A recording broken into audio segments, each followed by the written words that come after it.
Hai, saya Gibran Rakabuming. Saya menerima banyak sekali pertanyaan tentang bagaimana Prabowo Gibran bersama-sama masyarakat akan membawa Indonesia maju. Akhirnya, saya putuskan untuk membuat video ini dan menjawab beberapa pertanyaan yang sangat menarik. Seperti Mas Rashid bertanya, apa saja program-program yang sudah ada sekarang dan akan dilanjutkan Prabowo Gibran? Gini, semua program-program yang sudah ada sekarang seperti Kartu Indonesia Sehat, Kartu Indonesia Pintar, Kartu Prakerja, Program Keluarga Harapan, KUR akan terus kami lanjutkan dan kami sempurnakan. Bahkan kita juga akan membuat beberapa program unggulan yang lain. Hebat, hebat, hebat, hebat, hebat.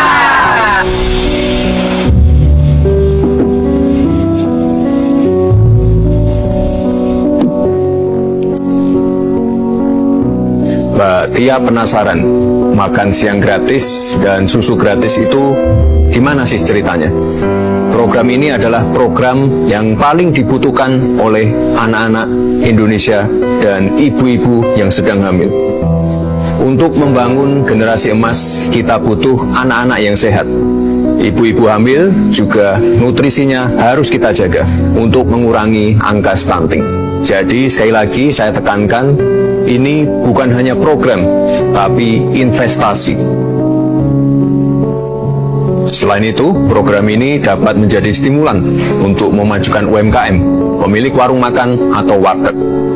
Kesejahteraan mereka membaik, roda ekonomi berputar, dan tentunya gizi anak-anak dan ibu hamil lebih terjamin.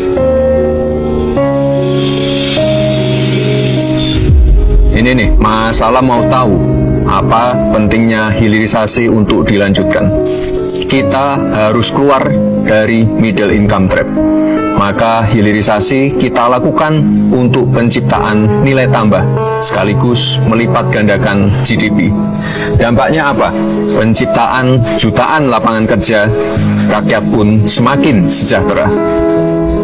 Indonesia merupakan negara yang memiliki cadangan nikel terbesar di dunia dan cadangan timah terbesar kedua di dunia. Kita akan hilirisasi kekayaan tersebut, mulai dari kekayaan mineral, perikanan, kelautan, pertanian, sampai ke hilirisasi digital. Mas Andi juga tanya, kalau hilirisasi digital itu bagaimana? Bukan saja hanya kekayaan alam, pasar ekonomi digital kita sangat berpotensi untuk dihilirisasi karena merupakan salah satu yang terbesar di dunia, sehingga dampak dari kemajuan teknologi dapat langsung dirasakan manfaatnya untuk masyarakat Indonesia. Jangan sampai kita hanya jadi pasar saja, tapi kita harus menyiapkan talenta yang handal, sampai dengan teknologi, dari infrastruktur sampai dengan produk digitalnya. Mbak Amel bertanya, apa benar kalau Prabowo Gibran menang, pajak akan naik? Nah ini nih, banyak yang salah mengartikan. Menaikkan rasio pajak itu berbeda dengan menaikkan tarif pajak. Lalu bagaimana cara kita menaikkan rasio pajak? Tentunya dengan meningkatkan ekspor, hilirisasi, transisi energi hijau, mengurangi impor minyak, meningkatkan produktivitas dalam negeri, dan juga swasembada pangan. Menaikkan rasio pajak berarti meningkatkan penerimaan negara. Maka ke depan perlu dibentuk Badan Penerimaan Negara yang ada di bawah komando langsung dari Presiden. Sehingga ke depan Dirjen Pajak dan Bea Cukai kita jadikan satu.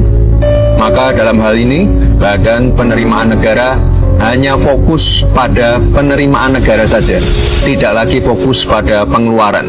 Semoga terjawab ya.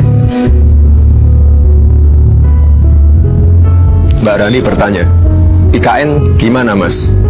Pemerataan pembangunan itu wajib. Pembangunan tidak boleh lagi Jawa sentris. Saat ini investasi di luar Jawa sudah meningkat mencapai 53%. Dengan adanya pembangunan yang berkelanjutan di IKN akan membuka titik pertumbuhan ekonomi baru, meningkatkan akses dan konektivitas, serta membuka lapangan kerja.